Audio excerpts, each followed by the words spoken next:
오씨.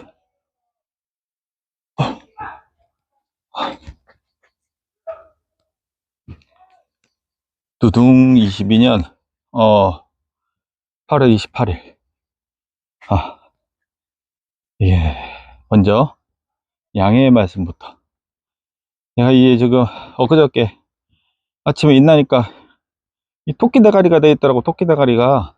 그래가지고 적응이 안 돼. 이상하게 숨이 안 쉬어지네. 숨이 안 쉬어지고 목소리에도 조금 이제 울릴 수도 있습니다. 그래서 양해 부탁드리고, 앞으로 주의사항 토끼탕 금지. 흑염소 드세요. 흑염소. 토끼 말고, 토끼탕 말고 흑염소.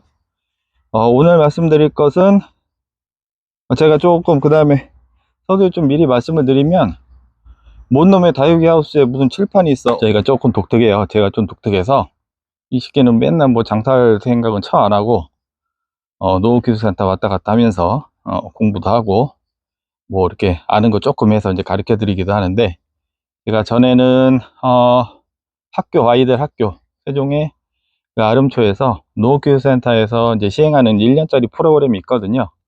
거기서 아이들 이제 원예 교육 그것도 하고, 그거는 뭐 이렇게 배추도 심고 고추도 심고 야채도 심고 그런 것도 있고, 실내 원예 그 저기 단체로 마구간이 씨앗을 애들한테 파종다운 시켜보고, 아무튼 그런 프로그램도 했었고요.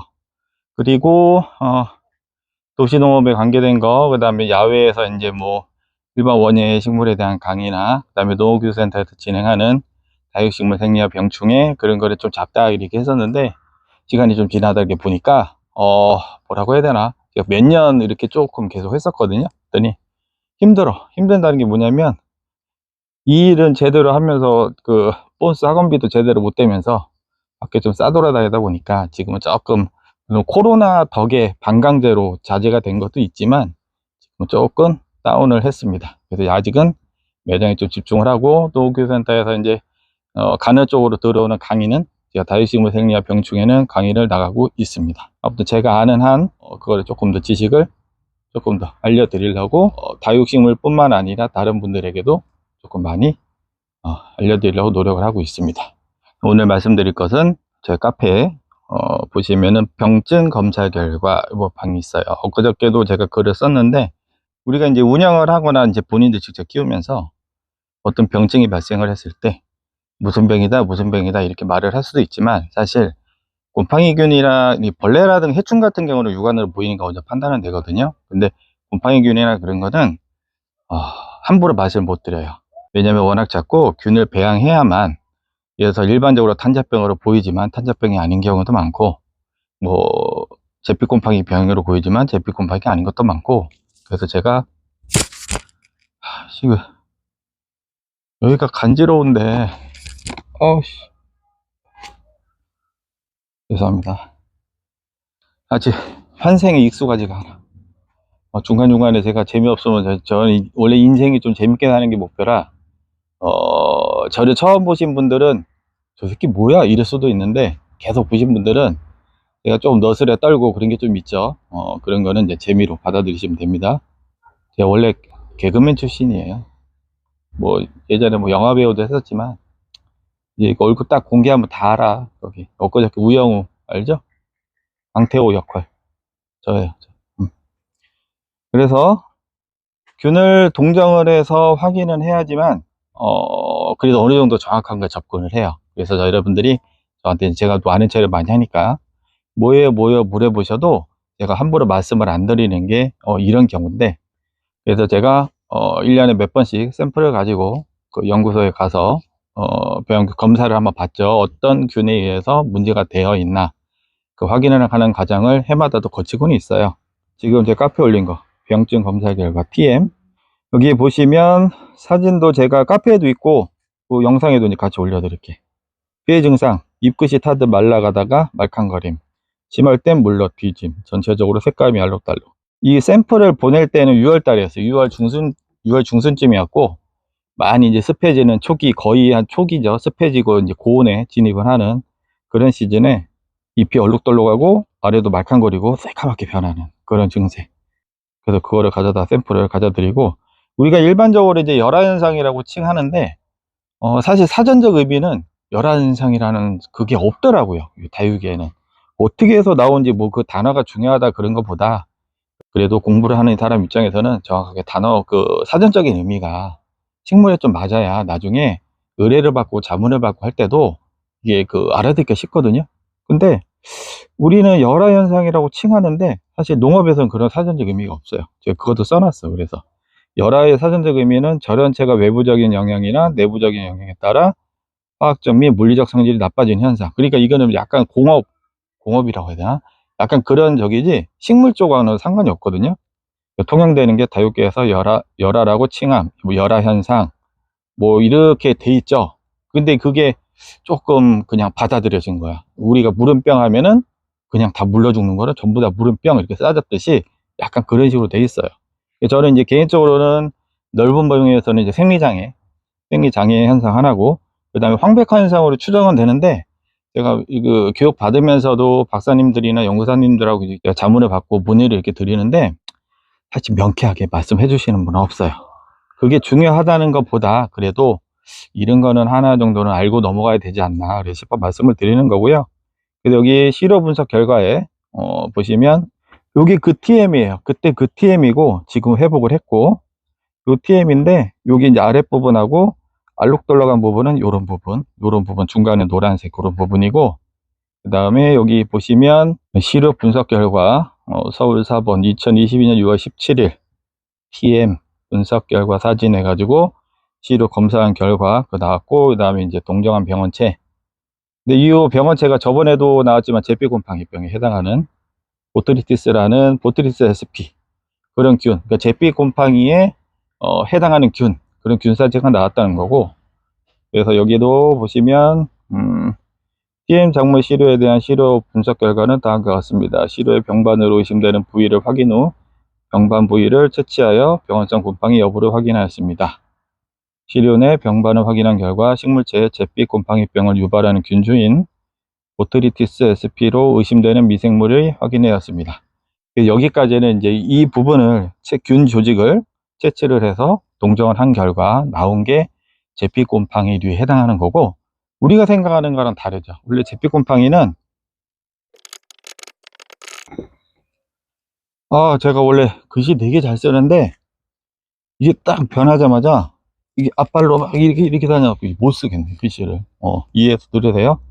잿빛 곰팡이는 원래 우리가 알고 있는 저온다습, 특히 언제 많이 생기냐면 보통 12월에서 3월,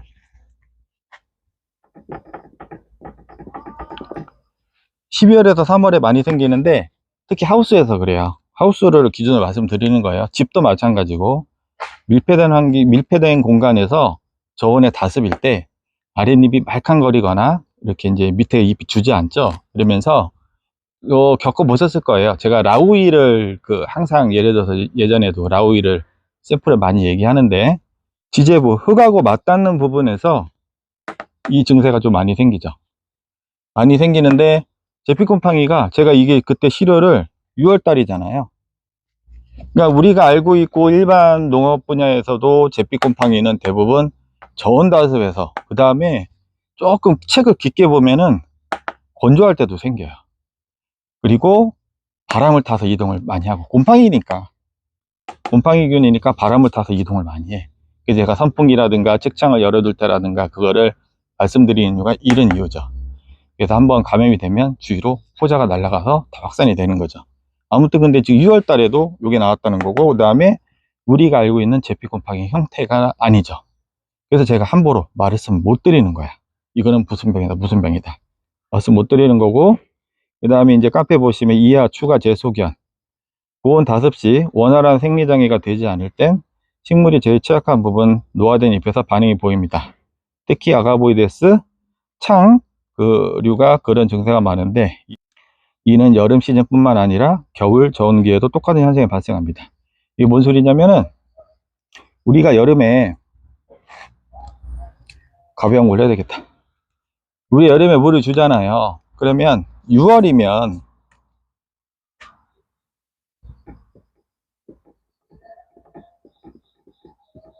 우리가 제일 두려워하는 게 6월에서 8월이죠. 그때부터 저온 다습이, 저온 다습이라네. 이건 겨울이고. 고온 다습. 이때 되면서 애들이 어떻게 돼요? 활력이 떨어져요. 활력이 떨어지면서 이렇게 식물이 이렇게 있으면 지상부는 뜨겁고 햇빛도 세고 지하부는 둔해지죠. 그래서 물을 함부로 주기가 부담스러울 때, 왜냐하면 물을 주면 빨아먹질 못해요. 잘. 또 말 그대로 둔화가 돼. 그러면서 식물이 이제 스트레스를 많이 받고, 이게 스트레스라는 건 되게 상당히 광범위한 건데, 사람도 그렇잖아. 어떤 이유 때문에 스트레스를 받는다는 게 되게 포괄적이잖아요. 식물도 마찬가지. 고온에 대한 스트레스도 받고, 그다음에 저온에 대한 스트레스 받지만, 이 고온 다습할 때 스트레스가 상당히 많이 발생하잖아요. 그러면서 위축이 돼요. 위축이 되면서 아랫잎부터 증세가 빨리 나타나는데, 일례로 아랫잎이 말캉해져. 근데 제가 아까 카페 그 글을 쓰는 거에 겨울에도 그런다 그랬죠. 겨울에도 똑같아. 저온 다습이 되면은 똑같이 아랫잎이 말캉해지는 거를 오래 키우는 선수들은 당연히 아시고, 한 2, 3년 키워보신 매니아 분들도 아실 거예요. 올해 처음 하셨던 분들은 아, 이것이 여름에도 키우기 어렵다, 겨울에도 어려, 그런 개념이 아니라 관리의 포인트가 따로따로 있어요. 그거는 걱정하지 마시고, 아무튼 식물이 스트레스 받을 때 제일 먼저 나타나는 증상이 아랫잎부터, 그 다음에 식물이 지금 고온 다습이니까 물과 영양을 제대로 이동을 못 시키잖아요. 그러면 얘네들이 어떤 증세를 또 보이냐면, 양분의 이동이 제한되면서 특히 그 다량원소 일부가 신협으로 가버려요. 그러니까 아랫잎이 빨리 마르고 아랫잎이 힘이 없는 거예요. 그러면서 아랫잎에서 그 말캉해지거나 스트레스 증상이 많이 나타나는 거지. 심하면은 거기에 우리가 얘기하는 무름병이라고 하는, 오래 지속이 되면 그런 증세가 나타나는 겁니다. 그래서 식물이 취약하면 병증의 감염이 잘 되니, 생리장에 의한 식물이, 그러니까 그 장애가 시작이 됐고 식물 상태 컨디션이 내가 안 좋아. 내가 안 좋고 식물이 내가 삐리리해. 그러다 보니까 같은 그 코로나균에 노출이 된 사람도 컨디션이 괜찮고 면역력이 좋은 사람은 덜 걸리거나 안 걸릴 수가 있는 거고, 컨디션이 나쁜 사람은 빨리 감염이 될 수도 있다는 거죠. 그 중에서 빨리 감염이 되고 또 증세가, 그 코로나 증세가 빨리 악화될 수 있는 것처럼 식물도 똑같다고 보시면 돼요. 식물이 건강하지 못한 상태에서 제피곰팡이 균이 증식을 하니까 이런 순서로 진행이 되는 거야. 그래서 아래 세 장의 사진은 같은 증세를 보였던 팀 현재 상태. 깨끗해졌죠. 뭐 이게 이제 제가 처치하는 방법하고 여러분들이 처치하는 방법하고 뭐 다른 분들이 농장이나 되게 많으니까, 이거를 뭐가 기준이다 FM이다 그런 거 떠나서, 저는 약간 이후에도 설명드리겠지만, 개인 매니아 분들이나 뭐 소량으로 키우시는 분들, 집에서 가정에서 키우시는 분들은 친환경자에 좀 추천을 드리는 편이고, 그래서 일반 농가에서는 뭐 일반 화학적 방제, 관염 방제 농약을 쓰시죠. 그런 거를 설명을 제가 이따 2개를 다 드릴게요. 결론은 깨끗해졌는데, 이 사진은 현재 사진이지만 그 전부터 증세가 완화되었죠. 병증 증세가 보였을 때 제가 하는 방법, 다싸기 1회살포, 칼슘 일주일 간격 2회살포. 제가 왜 이런 식으로 했는지 말씀을 드리면, 곰팡이병 증세니까 제피곰팡이를 몰라도, 제피곰팡이를 알았어도 곰팡이성 증세 약제를 살포를 하시면 돼요. 그래서 제가 다싹을 활용을 했고, 그 다음에 칼슘은 뭐냐면, 제가 여러 번에서 설명드릴 때는 제가 이제 권장해 드리는 거 NE17하고 NE-MG가 있죠. 근데 제가 성장기에 보통 쓰라고 말씀을 드리죠. 여름에는 사용을 하지 말라고 그래요. 그 이유는 전에도 설명드렸지만, 여름에 사고가 많이 터져. 대부분 뜨겁고 습한 상태에서 이거 준다고 줘버리다가 오히려 햇빛에 태워 먹거나 물러지는 경우가 많기 때문에 제가 그래서 잘 권장을 안 드렸던 거예요. 하지만 그리고 또 하나, 여름에는 반유면 상태가 돼서 성장이 거의 안 돼요. 그래서 성장 중이지 않은 그 일반 다육식물이나 선인장이기 때문에 반유면 상태 제가 권장을 안 드립니다. 근데 너는 왜 했냐?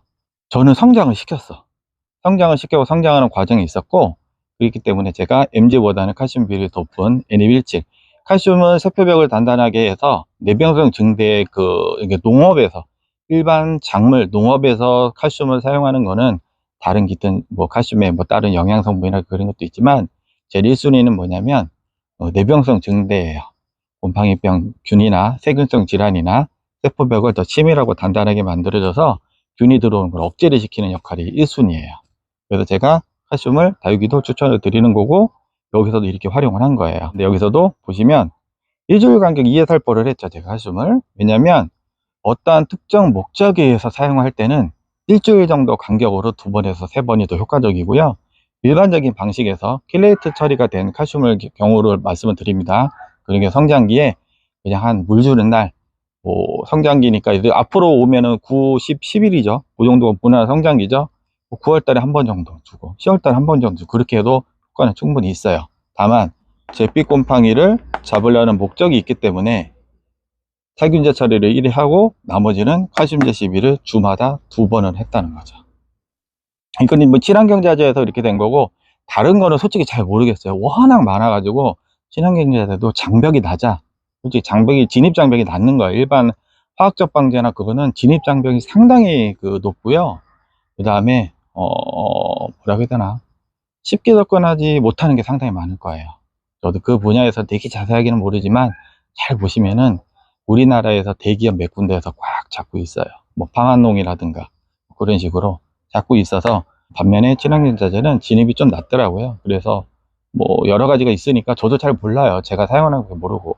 근데 제가 항상 권장해 드리고 제가 사용하는 거는, 일단 이 자재 업체 중에서도 대기업일 거, 그 다음에 일반 농가들이 친환경 자재, 다육이 말고, 다육식물은 시장이 작기 때문에 그런 데이터 확보하기가 좀 어렵고, 일반적으로 친환경 농법을 하시는 농민들이 사용하는 그런 업체의 상품들, 그런 거는 저는 우선적으로 사용을 하고 있습니다.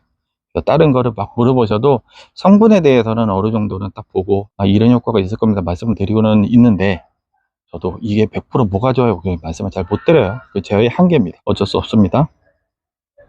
밑에 이제 일반 농약 살포시, 여기서 조금 이제 중요한데, 제가 이제 영상을 만든 취지가, 유튜브를 하는 취지가 매니아 분들을 그것도 기본적이 하지만 초보 입문자부터 매장 농장주까지 볼 수 있는 영상을 만들기로 제가 생각을 해서 이런 범위를 조금 집중도 있게 좀 넣은 건 있는데, 이 부분은 결론을 말씀드리면 카페에서도 몇 년 전부터 계속 제가 얘기했잖아요. 성분이 아닌 작용 기작.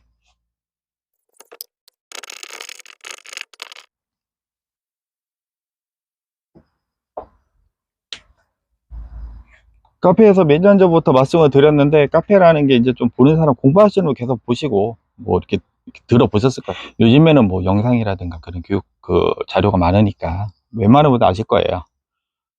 그래도 모르시는 분들을 위해서, 그 다음에 또 제가 하는 방법은 조금 다릅니다. 보실 분들은 여기서는 집중하시고 아니면은 뒤로 패스하시면 됩니다.